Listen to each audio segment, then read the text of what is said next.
And just like that, our last roundtable session of the agenda has gone fast. Thank you all. So, how and why to be bold in a downturn?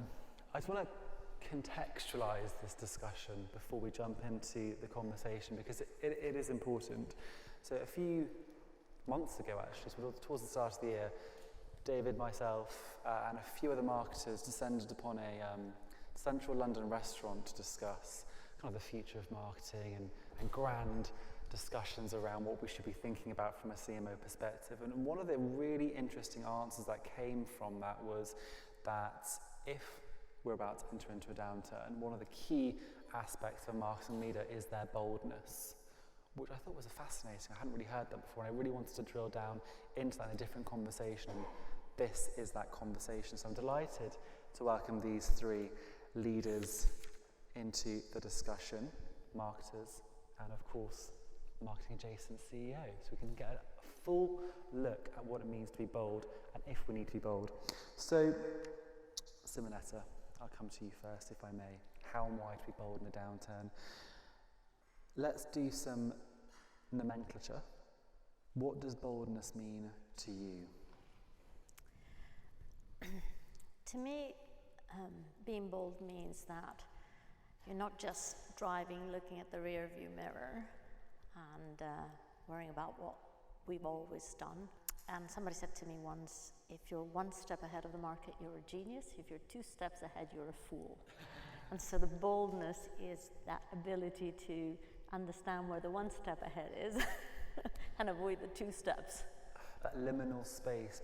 So if you think of a circle and you put bold at the top and then conservative 120 degrees to the left and then reckless 120 degrees to the right, I think sometimes as a leader you need to be bold, sometimes conservative, and sometimes not that often.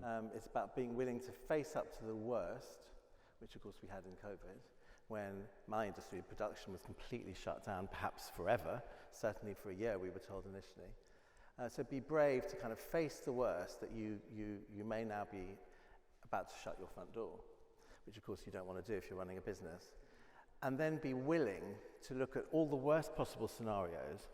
Be willing with your team to come up with a very brave, bold plan to move forward. Are we in a downturn, Simonetta? High interest rate, fiscal pressure, market volatility, and still a war in Europe. I think that the consumers are behaving as in a downturn. And you can see the consumer confidence index have dipped quite a bit since April last year. It's sort of climbing up, back up, but definitely not in the positive yet.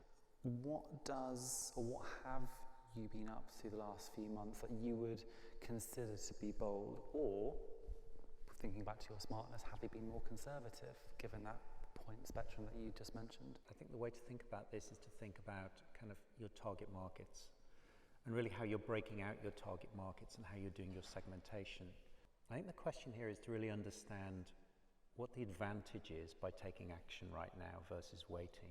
James, obviously your perspective is a little different. It's not pure marketing at all, but the quality of boldness is something you are well versed in. What could you share on that quality of boldness from like a leadership perspective? Well, I think it's interesting, particularly in this forum, is that things are tough out there. The advertising revenue, of course, directly impacts shows that we produce. We produce The Masked Singer, for example, on ITV, and lots of other things too. But what you find in difficult times is that people are more passionate about their brand. We reached out to McDonald's, for example, and McDonald's were like, yeah, this is great, this is absolutely on brand for us. Then we reached out to Butlins, and they came on board. And we really found that actually in difficult times, I think there is a sense that you can really promote your brand because you've actually got amazing engagement. And the other element of, I suppose, this conversation in this context is it's about being bold or reckless for yourself, your own career.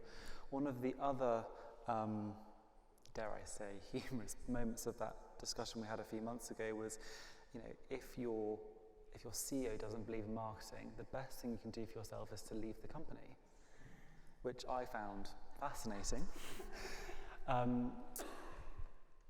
Some might say that would be a reckless move to leave on such a... Or maybe smart. Or maybe smart, but my question then is, how on earth does a marketer need to make that really important decision for their own career, for themselves, that could either be bold or reckless? I'm not sure you've any had experience with that, but...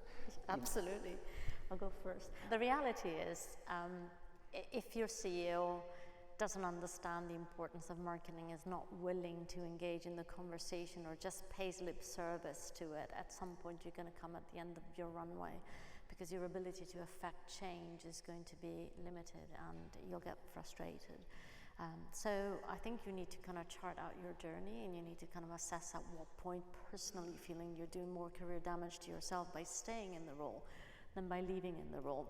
I would say as a marketer, I don't view my definition of success as the size of my budget, right? But really how much I'm contributing to the growth of the business and to the change agenda of the business. So sometimes it means you have to pare back budget and you have to solve a common problem.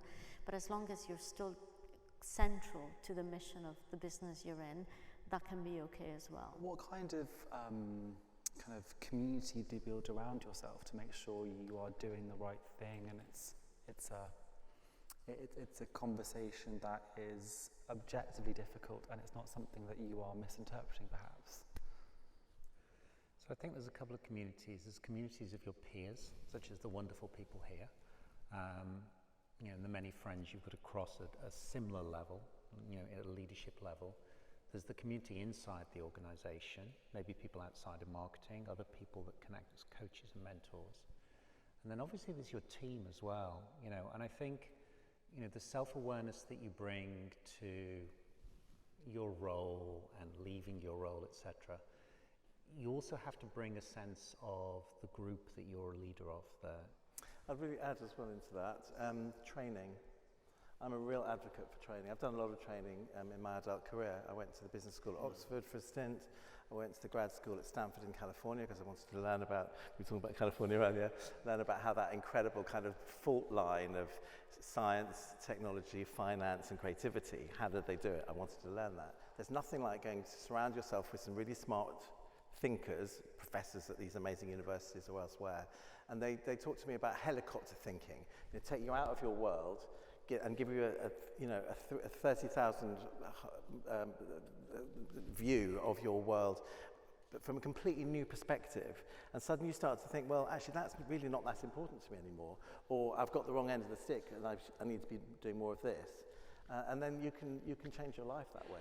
What then have you learned from your past experience? I'll come to you first, James, actually, given that you've obviously got a book about it and you've got some past experience to share. What would be the key priorities then for you moving forward if you were to, or as you are explaining what it means to be bold, brave, smart, synonyms ad infinitum, moving forward? I think one of the most important things is not to make any knee-jerk reactions, and that means critically keeping your people. Hold on to your people. One, that you're letting go of great people who you need, and you may need to renegotiate contracts. You may need to say, I can't afford to pay you 5 days a week. Would you go down to 1 day a week? Or whatever it might be, whatever your particular financial arrangements may be. But also, it gives completely, you're in the world of marketing, it gives completely the wrong marketing message to your people, your clients, your world. It says, you don't care about the people who work under your roof. It is just terrible, terrible marketing and terrible business, and just absolute, for me, the absolute no-no, if it had to be one thing, do not let go of your people. You must retain your talent. Simonetta. So, as you grow and develop as a leader, as an executive, you go through a journey, right? And I think where I net out is, somebody quoted this from a movie, so it's not my own original, but sometimes when you win, you lose, and sometimes when you lose, you win. And I always kind of think about, if a decision is not going my way, am I losing really? Because this could be a win, right? And equally, if a decision is going my way, I kind of think about, what are the side consequences of that? And I think that ability to detach yourself emotionally from the specific decision, right, about a budget or about headcount, etc., can be quite helpful in keeping your sanity and then being quite objective about deciding when is my time done here versus actually, no, I've just had to solve a problem with everyone else, but there is light at the end of that tunnel. When you see, an impenetrable obstacle, that forces you to change your thinking, change who you are, and change the path that you're taking, and that actually is the thing that will get you to where you're going. I'd say think about like how you use that obstacle to improve your situation and take you to that next place. I didn't think we'd get philosophical, but no, I love it. That's before the wine as well. Thank you all very much for your time this afternoon. And again, like I said, the context of the discussion was so interesting. I thought it worthy of a debate, and I'm glad we did it. So thank you very much for your time. Thank you.